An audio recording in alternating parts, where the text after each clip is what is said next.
ओम देवताभ्यः पितृभ्यश्च महायोगिभ्यः एव च नमः स्वाहाय स्वधाय नित्यमेव नमो नमः। यह मंत्र पितृपक्ष के लिए अमावस्या तिथि को किया जाता है। अमावस्या तिथि के देवता पितृदेव होते हैं। उनकी प्रसन्नता के लिए अमावस्या पर पीपल के वृक्ष की प्रदक्षिणा, पीपल के वृक्ष पर कच्चे दूध में काला तिल और गंगा जल मिलाकर पितरों की पूजा अर्चना, तर्पण आदि किया जाता है। हिंदू पंचांग के अनुसार भाद्रपद मास में पड़ने वाली अमावस्या का विशेष महत्व है। इसे पिठोरी अमावस्या, भादो अमावस्या, कुशोत्पाटिनी अमावस्या या कुशग्रहणी अमावस्या के नाम से भी जाना जाता है। इस दिन स्नान दान, पितरों का श्राद्ध करने के साथ साथ साल भर किए जाने वाले धार्मिक कार्यों के लिए कुश एकत्रित की जाती है। हिंदू धर्म में कुश का विशेष महत्व है।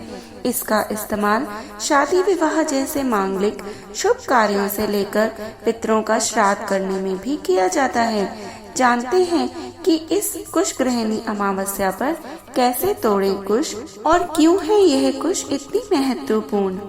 शास्त्रों के अनुसार कुश का मूल ब्रह्मा, मध्य विष्णु और अग्रभाग शिव को कहा जाता है। इसी के कारण तुलसी की तरह कुश भी कभी बासी नहीं होती है। भाद्रपद की अमावस्या के दिन साल भर पूजा अनुष्ठान से लेकर श्राद्ध करने के लिए कुश एकत्रित कर ली जाती है। इस दिन कुश तोड़कर लाने से कई गुना अधिक पुण्य की प्राप्ति होती है। यह काफी पवित्र मानी जाती है, क्योंकि मत्स्य पुराण के अनुसार जब भगवान विष्णु ने पृथ्वी की सुरक्षा के लिए और हिरण्याक्ष का वध करने के लिए वराह का अवतार लिया था, तब उस समय उन्होंने पृथ्वी मैया को और सभी प्राणियों को समुद्र से निकालकर वापस रख दिया था।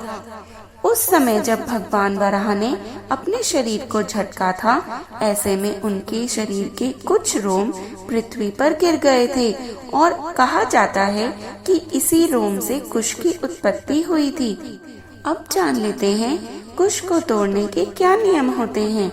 इनके कुछ नियमों का पालन करना चाहिए। अमावस्या तिथि को स्नान आदि करने के बाद साफ सुथरे वस्त्र धारण कर लें। इसके बाद किसी साफ सुथरी जगह से उत्तर या फिर पूर्व दिशा की ओर मुख करके कुश को तोड़ना चाहिए।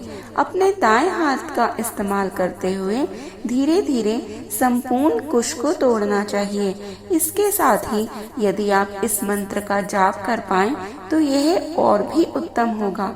मंत्र इस प्रकार है: विरंचिना सहत्पना परमेष्ठिन्न स्कर्जः नुद सर्वाणि पापानि दर्भ स्वस्ति करो भव। और इस बात का ध्यान रखें कि कुश की पत्तियां पूरी होनी चाहिए, उनका अग्रभाग भी टूटा हुआ नहीं होना चाहिए और इसके साथ ही किसी लोहे या फिर अन्य शस्त्र से नहीं तोड़ना चाहिए, बल्कि हाथों से ही तोड़ना चाहिए। आइए जान लेते हैं कि अमावस्या तिथि इस बार कब पड़ रही है। भाद्रपद मास में सोमवार के दिन अमावस्या पड़ने के कारण सोमवती अमावस्या का शुभ संयोग बन रहा है। इस दिन को भादो अमावस्या या भादी अमावस्या के नाम से भी जानते हैं। सोमवती अमावस्या के दिन लोग ब्रह्म मुहूर्त में स्नान, दान व तर्पण करते हैं। मान्यता है कि ऐसा करने से शुभ फलों की प्राप्ति होती है। आइए जान लेते हैं कि इस अमावस्या पर स्नान दान का शुभ मुहूर्त क्या है।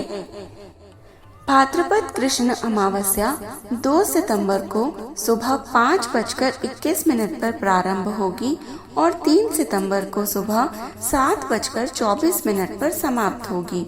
सोमवती अमावस्या 2 सितंबर 2024 सोमवार को मनाई जाएगी। सोमवती अमावस्या का स्नान व दान का शुभ मुहूर्त। सोमवती अमावस्या के दिन ब्रह्म मुहूर्त सुबह 4:38 से सुबह 5:24 तक रहेगा।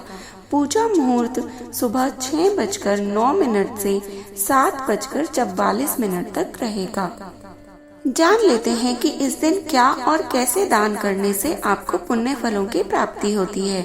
सोमवती अमावस्या के दिन पवित्र नदी में स्नान आदि करने के बाद सूर्य देव को अर्घ्य देना चाहिए।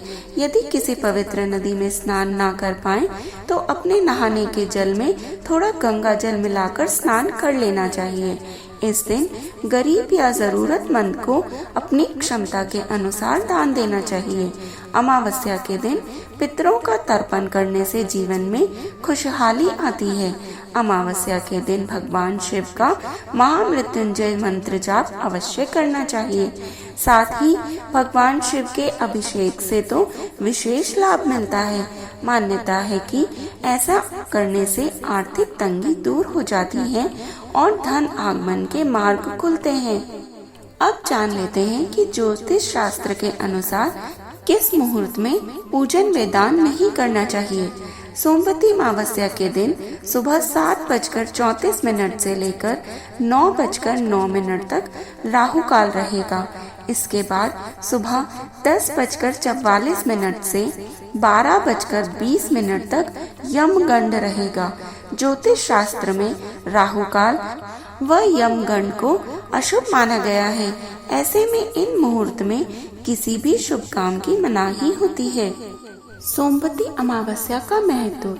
सोमवती अमावस्या एक दुर्लभ और शुभ अवसर है जो अपार आध्यात्मिक लाभ और महत्व प्रदान करता है। सोमवार को पड़ने वाली अमावस्या के दिन मनाए जाने वाला यह पवित्र आयोजन भगवान शिव की दयालु ऊर्जा को बढ़ाता है, आध्यात्मिक विकास, क्षमा और नवीनीकरण को भी बढ़ावा देता है। भक्त भगवान शिव की पूजा करते हैं, अनुष्ठान करते हैं और पिछले पापों को दूर करने, मुक्ति पाने और ईश्वर के साथ गहरा संबंध बनाने के लिए प्रार्थना करते हैं।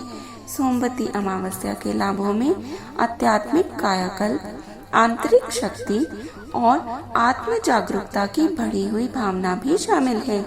यह नकारात्मक ऊर्जा और पैटर्न से मुक्त होने, क्षमा मांगने और आध्यात्मिक ज्ञान के मार्ग पर चलने का अवसर भी प्रदान करता है। सोमवती अमावस्या का पालन करके व्यक्ति अपने जीवन को फिर से जीवंत करने, सकारात्मक संबंधों को बढ़ावा देने और दिव्य आशीर्वाद प्राप्त करने के लिए इस परिवर्तनकारी शक्ति का उपयोग कर सकते हैं। यह पवित्र अवसर आध्यात्मिक विकास और व्यक्तिगत विकास के लिए एक शक्तिशाली उत्प्रेरक है। ऐसी ही और जानकारियों के लिए कृपया हमें सब्सक्राइब करें और अपने बंधु बांधवों के साथ हमारे चैनल को शेयर करें। एक लाइक अवश्य करें और कमेंट में अवश्य लिख कर जाएं। हर हर महादेव।